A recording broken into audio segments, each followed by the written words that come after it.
Welcome to the First on Fifth podcast. I'm Olivia Blake, Ministry and Communications Assistant and host of the new podcast series, Ministry is Calling. Throughout this series, I'll be inviting folks from our church to share stories of how they have answered this call as we celebrate and reflect on the various ways people engage in ministry work. Today, I'm joined by Bethany Leggett, beloved member and Wake School of Divinity alum, and ordained here as well, correct? Yes. So, yes. Welcome. Thank you, Olivia. So for those who may not know you well or have only seen your face in the choir and haven't had the chance to speak with you, can you tell us a little bit about yourself? Yes. So I have been a part of the First on Fifth family for quite a few years now. Not as long as other established families who have been here for generations. But I started coming through friends at Wake Div. I was there. I graduated in May of 2024. And I was also working at Wake at the time. So I was kind of thinking, I have a pretty full schedule between work and going to div school, and they just kept the invite coming, and I started watching online, and then started feeling like, okay, I could feel comfortable here, and made it into the sanctuary and became a member, and then kept that fun train going and went on to get ordained here in May of 2025. And now I serve as a co-director with Ray Slam on the community engagement ministry team. I'm a deacon. Yeah, I just keep saying yes to these lovely people. I love it. And outside on First on Fifth or outside of these walls, what do you do with your time? I work at Wake Forest University. I am the Director of Strategic Communications and Marketing for the Dean of the College and the Graduate School. So my hat during the day is often communications and marketing related, and that is my background. I also my first master's was in magazine editing and writing. So I came to this part of my career through journalism. I was a journalist at a local paper and then a magazine editor for 5 years, and then made the switch to higher ed and came to higher ed. And then the pandemic happened and I needed something for my brain that was outside of the crisis communications work that I was doing at Wake every day and every night for quite a few months. Absolutely. And Div School came knocking with their classes online. Yeah. And I thought, I really enjoyed religion reporting when I was a journalist. Let's look at what that would be as a degree, not really to think of what I could do with it, but just for that intellectual curiosity side of things. Absolutely, which I think many people forget that can be reason enough for a degree. Absolutely, it should kind of be the reason. Primary. Absolutely. I mean, don't get me wrong, you want to find a career out of what you do as well. But that stimulation is a major part of it. And also, if you're not, then switch degrees. Exactly. It really should, what you're studying, what you're really trying to grapple with is what really tickles your soul. And so hopefully people have the access and opportunity to find those intellectual pathways. I mean, mine has not been a straight line. No, it was English, it was journalism, which led to asking questions for a living. And then I got to do that in a theological space for div school. Yeah. And I found a div school that allowed me to do that. Not every divinity school or seminary offers such open-ended questions as an invitation for further theological exploration, but Wake Div does. And it fell in line. It just so happened that I was working there at the same time. So I was going across the quad. I was working by day, and then I'd make it in 4 minutes if I was wearing flats. Love it. From my office in Ronaldo Hall to the second floor of the div school for my classes. Wow. And it was quite a fun 3 years to get that degree done. Absolutely. Wow. I also chuckle thinking back to the pandemic on campus. Those were my first years on campus, and not even realizing you were probably the one communicating a lot of the things of, we're in our quote blood orange stage, and here's the new protocol on campus. Yeah, all of that. That's interesting. And little did I know we'd come back and reconnect in fellowship through First on Fifth. So exactly, that is so and wonderful. In person, which absolutely. Is lovely. Oh yes, but say goodbye pandemic days. Yes, I'm A-okay with where we're at now in comparison. So I am curious, the journalism side is something that is new to me about you, which, and I find super cool. And you touched on this a little bit when talking about the decision to dive into divinity school and looking at it more as at a journalistic lens and communications lens. Can you talked to me about how you view this intrigue towards theology as well as, your role within communications.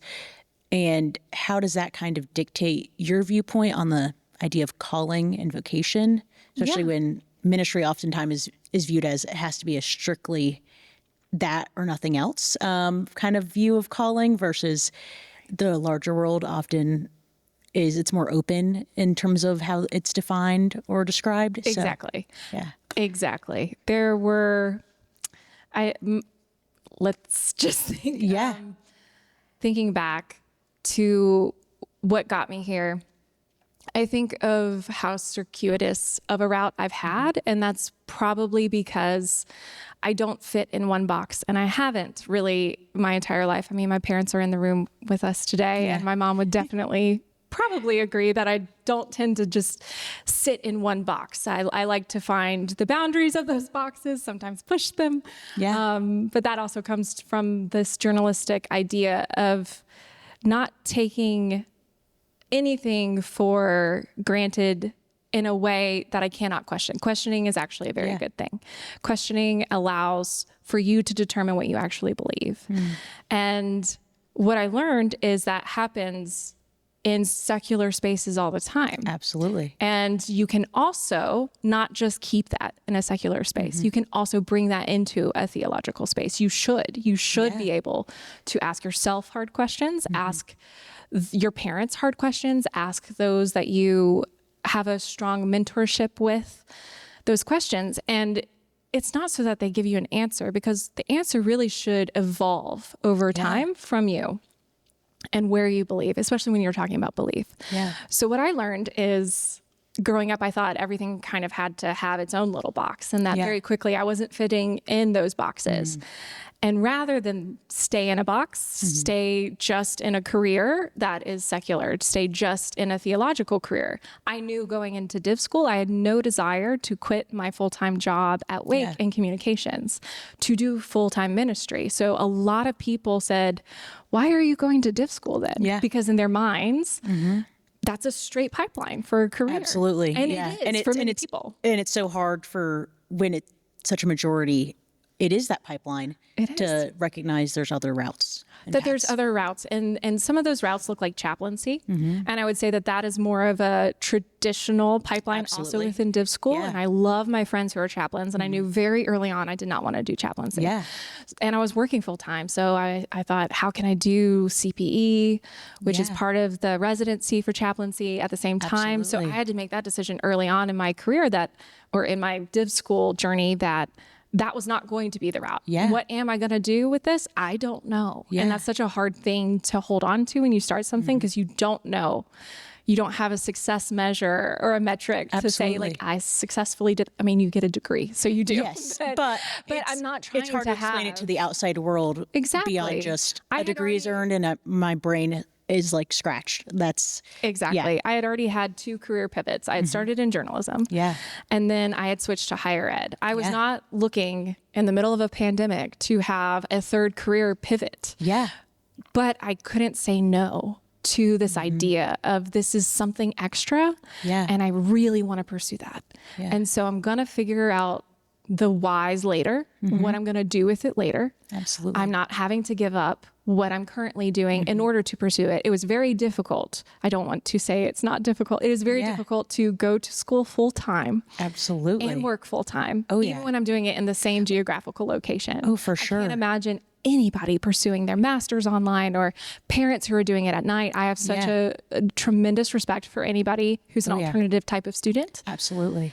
But I thought, you know what, we'll figure this out, the why, what I want to do. And I felt so seen by Reverend Emily during my ordination service here in this lovely sanctuary, because her whole homily reflection moment of speaking during my service was about the difference between career and vocation, and how your vocation may not be the same as your career, and both are doing the work of God. So you can work in a secular way, and that can still be very much where you're supposed to be. And you can have a calling, and my calling for digital ministry, for wanting to write curriculum with a feminist lens, is in addition to the communications and marketing work that I do for a university that has a pro humanitate message that I can get behind. So it's more of a blending of the two and enjoying the separate spaces that those two also offer rather than having to pick one or the other. And in an increasing world where we have ministers who have multiple jobs.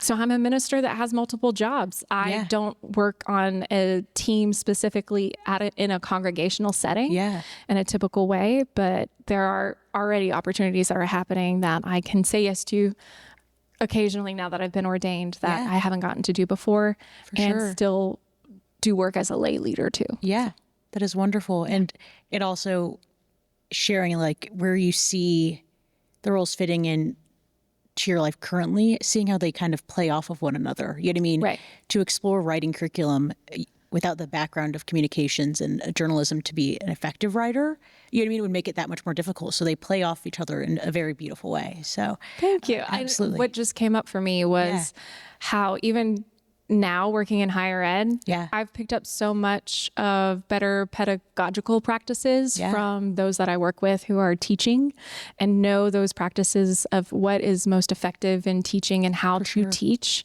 that I probably didn't even have when I was a journalist. I was just explaining things, asking questions at that level. And now I'm really trying to look at how people retain knowledge. And then use that background of journalism and asking questions and really challenging narrators and challenging the stories you've been told. And then saying, okay, what does this make sense for me? And I love that. It's playing with the text. It's engaging with the text. It's treating text and stories and lived experiences as something that's very much alive, which I really enjoy. That's wonderful. So I am curious, all this talk of calling and vocation, obviously your path is different than many of the other people we have interviewed during the series. And that's exactly why I wanted you on. But I am curious, each and every person who we've interviewed so far, there has been very much that like, no, I'm going to pursue this, even if I don't know my why yet, in getting this degree or, you know what I mean, exploring theology in whatever aspect. It felt like an innate thing that had to be done. And I'm curious, or would love to hear more about that kind of, that experience as you continued, you know what I mean, starting your applications, then actually showing up to classes in addition to this full-time work in communications. Oh, there were a lot of late nights where I questioned it myself and I thought, do I really want to do this? It's different when you're dealing with something internally that you're struggling with. For me, it's very clarifying when I am talking to a family member or a friend and they say, you could just stop. And my first reaction is no, don't take this away from me. I have no interest in stopping this. It may be hard. I may not have that concrete thing that I'm really holding on to in this moment, but I know I don't want it to go. I know that I want to hold on to it and I don't want it I don't want to walk away from this. And so that's when I kind of would know in those clarifying conversations that the idea of having it not in my life was not what I wanted to see. Absolutely. And so no matter what it meant, having it in my life and the sacrifices it meant to my time, to my sleep, to, for sure, the way I did my life for 3 years, it was worth it at the end for me because at any time, I was not being forced to do this. I could have stopped. In fact, my mental health, my sleep schedule, there were very incredible. There was one time towards the end where my eye was twitching constantly. It was very much the stress was actually living in my body. And I could have made that stop. And there were definitely ways that I used some self-care to make sure I didn't let it go that far again. But it's important to read your body. It's important to know what you can handle and when you do need a break. And it's important to know that if it goes away, what are you losing in that loss? And for me, I did not want to lose it. No matter what it was, I was going to hold on to dear life and figure it out along the way. Absolutely. I love that. So another follow-up question that I think audience members may ask, because you've talked about how many people have even asked you along the lines of like, why go for it? And, you have this innate drive and you knew that that's where you were meant to be. I'm curious, people would probably follow it up with, then why ordination? If it was more for intellectual curiosity or, more of an academic lens, that I'm curious myself, because I think that answer, you can make assumptions based off of our conversation so far, or even just knowing you, but that's a very internal thing to make that decision for as well, that I'm curious, how'd you come to that decision? Not at first. I thought maybe I would go the academic route. Yeah. I thought, what I really like about Div School is, as an ecumenical divinity school, it's not a seminary. Yeah. So it's not going to feed me directly into one theology. I know it is Baptist related. Yeah. And there is a strong Baptist tradition at Wake Divinity. And I was fully committed into not being a Baptist while I was there. I know we've talked about that.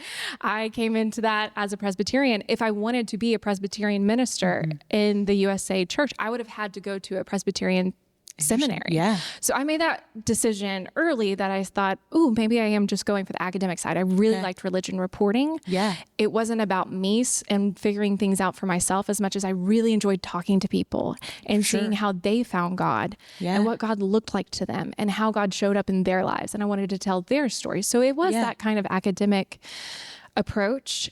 And then I decided I did not want to go for my PhD because I did not want to learn Hebrew or Greek. Fair. Again, going back to, I'm in my mid-30s at the time. I'm tired.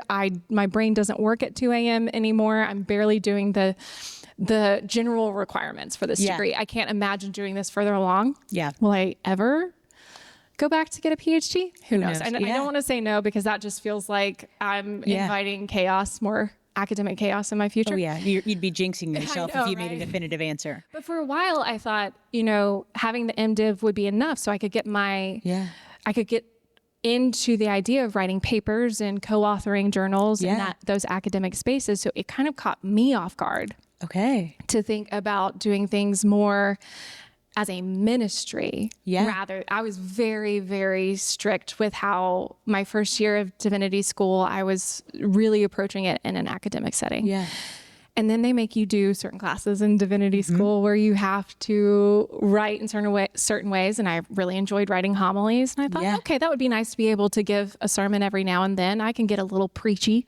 Let's do it. And and then I thought it would be nice if I could, do a baby blessing. I have a new nephew. And so I was thinking that would be nice one day if I had friends that wanted to be able to marry. And in fact, I'm going to be performing my first ceremony. I'm officiating a dear friend from Wake, her wedding in this September. And that is wonderful. It became this gradual thing through the people that I know that I'm like, I could help them in this way. Or I would really like to do this. And I started seeing all the ways I was using what I learned in my pastoral care classes in the workplace.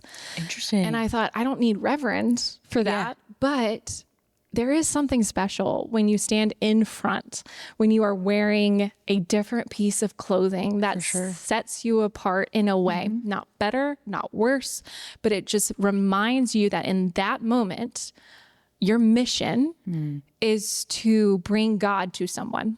Whether it is in a moment of crisis, whether it is in a moment of happiness, you are the body of Christ for that person in that moment. And for me, I needed to go through the process of ordination so I could keep that sacred in my mind and hold the sacred along with the academic side.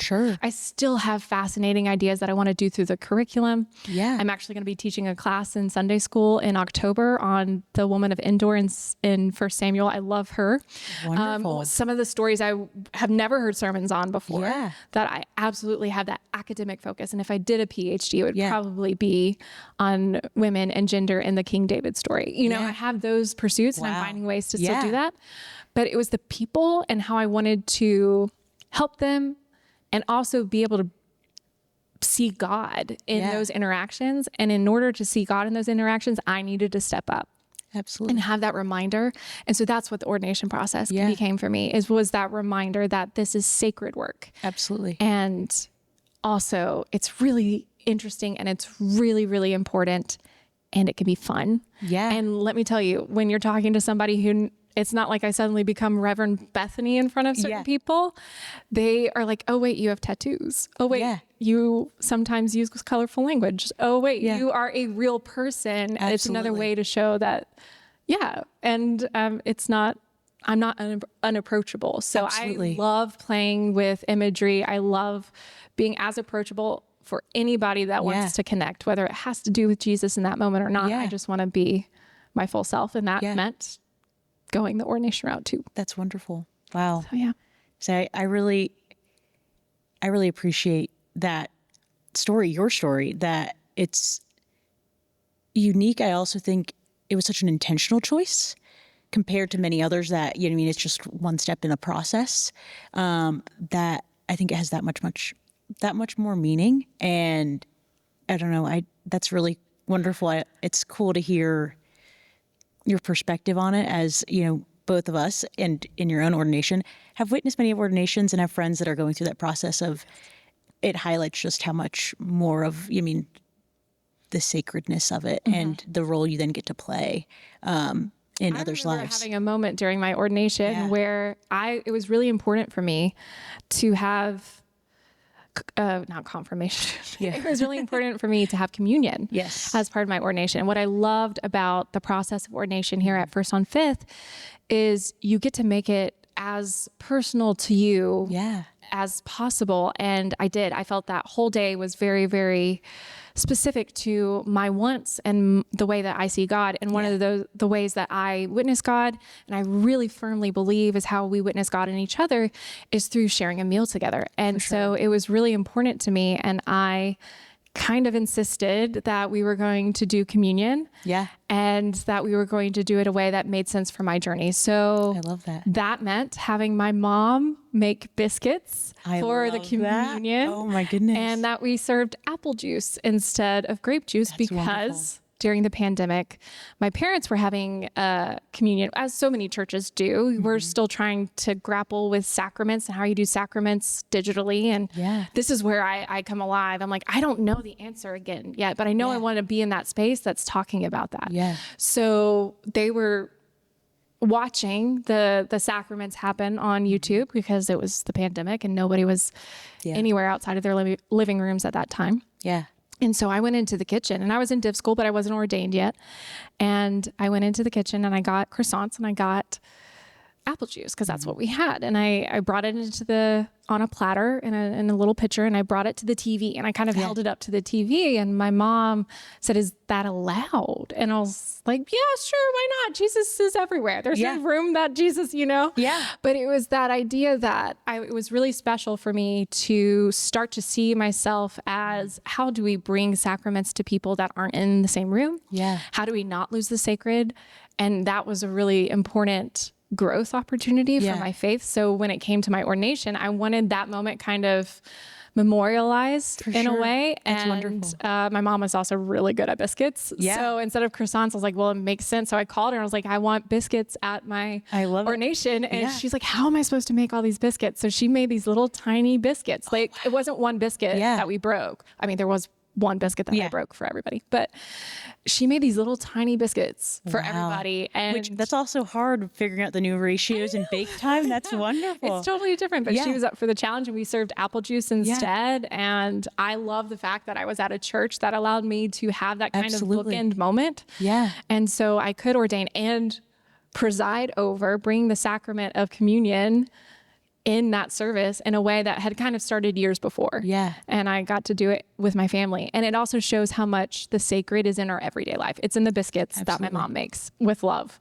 It's in apple juice, if that's all you have, you know, what matters in those moments. And so that was really important to me. That's wonderful.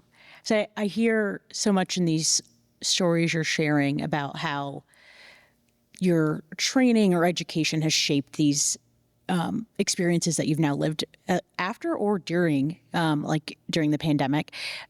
I'm curious, you talked on the idea of showing pastoral care just in the workplace, or even bringing in your communications knowledge to, you know what I mean, how you want to approach theological discussions of whether it be digital ministry and whatnot.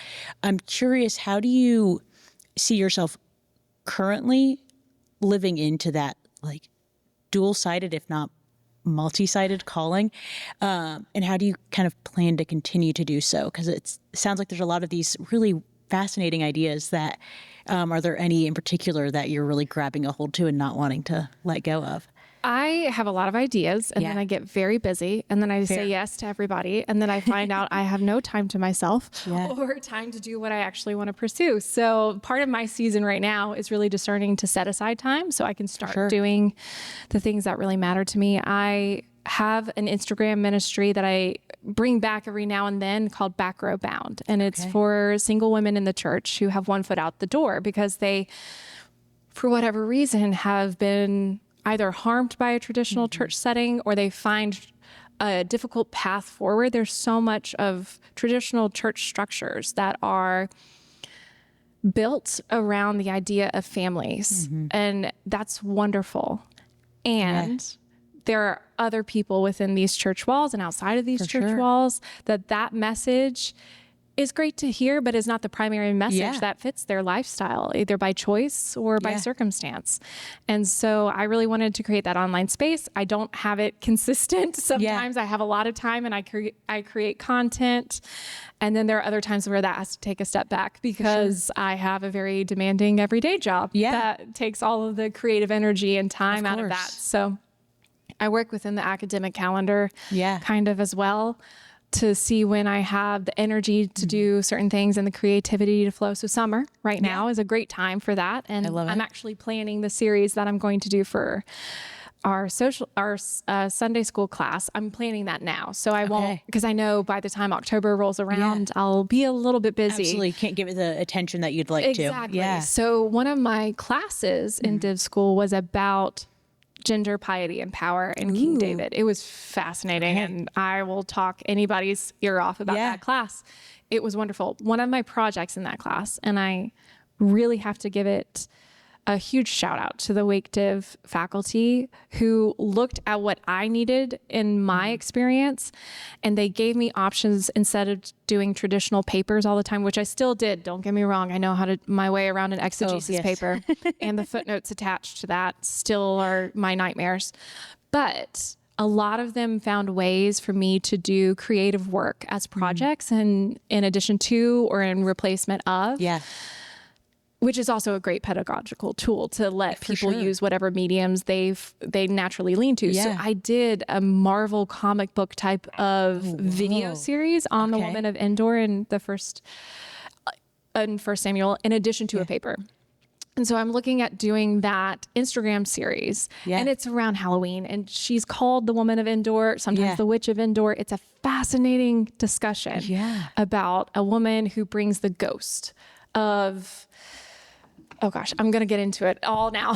You'll have to come to the social. You'll have to come to the Sunday morning class. But she brings the ghost of Samuel back, and she's not harmed by God in any way for doing this. It's actually a holy act that she's doing. But we never talk about it. In fact, that was a misinterpretation of that passage was used for the witch trials in the 1600s. So part of me academically wants to really examine those power struggles and how such a positive alternative view of what was happening in ancient Israel became twisted. And part of that also is like, Halloween. It's a fun time to talk about that. Of course. And again, we can talk about these things in church. Let's talk about what it meant to have a woman in this kind of priest-like way. What does this teach us? Especially with current conversations about what's happening with SBC and things like that. So to do it in a way, in a structure that invites a creative look, a critical examination that's founded in strong biblical perceptions. That was the work that I did in Div School. Not everybody wants to go to Div School, and not all the work that I did in Div School really should be a public audience because nobody wants to read footnotes. I get that. I do get that. So my work now is when I have time to look at what I've already done, where I really felt that calling, I really get excited about something. How do I translate that in a way that I can make it live on outside of whatever paper I did or whatever project that I did for a grade, because that's what brings my soul alive. So is it taking 2 weeks of my Sunday school class? And luckily we're in a great Sunday school class that allows us to have different people lead different sections. And so I'm not leading a whole book or, it's 2 things, it's 2 weeks, but it'll really be a chance for me to look at what I've done and bring that story with a different audience in mind. and to be able to really talk about it with people I care about and have those follow-up questions and kind of go through that process together. That's wonderful. And so it's more finding opportunities and having really great relationships at church, which means, hey, Kyle asked me if I wanted to write for the Lenten devotional. Yeah. So I did. It's taking people up on opportunities that our church is already working in, For sure. where I can do a prayer. I can help find a quote for the bulletin one Sunday. I mean, the words are where I really feel alive. So I don't love giving them all the time, and I use my hands a lot when I talk. So that's why I'm always like, maybe the pen is where I'm strongest, but I like the chance that there are those avenues of taking what I've already done and exploring that further and then seeing where those questions lead. Yeah. Well, and especially in a trusted space like this, and kind of testing those out. Cause I feel like this Sunday school, like series of just the few weeks could be a good way of going, oh, this is how this is being received, how to better approach it and explain it to a lay person, whether it's someone in the church or outside of church who's just tapping in for the first time.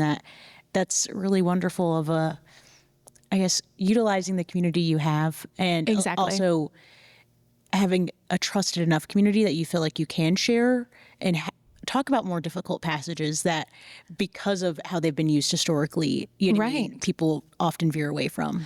Exactly. And it's about not using stereotypes, right? Yes. It's getting it. If you have people in the room, whether they have they're further along in whatever theological journey, or they are very comfortable at the stage that they are at, having people who look and see you and see your questions as valid for asking them, whether they agree with them or not, but it's having the ability to ask questions. It's so important. And then once you see that, other people are realizing that they can ask questions too, and maybe they're different questions, and it leads to a conversation about God and not talking points or something that you just, again, that box that's very confined, and it's what you've always been told about this story. It's how you've always been told to see this story.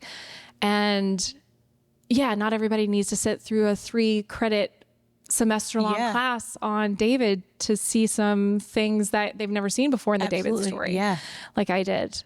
But I did sit through those classes. And I have questions still about that. And I would love to talk to my friends who are talking about books. We're talking about movies. We're talking about everything else in our lives that we enjoy or have problems with. You should absolutely be able to do that in a sacred, soft setting. And do that with God too. I love that. So, that is wonderful. So I could go on and keep picking your brain with more questions. No, I'm loving every moment. But we will have to bring us to a close. And I will bring you to the close with the hardest question of the day. Great. At least that's what the others have said who have been on this podcast. If you could tell your younger self one thing, whether it's in childhood or as you're making that decision to pursue a Master's of Divinity, what would be the one thing you would tell yourself?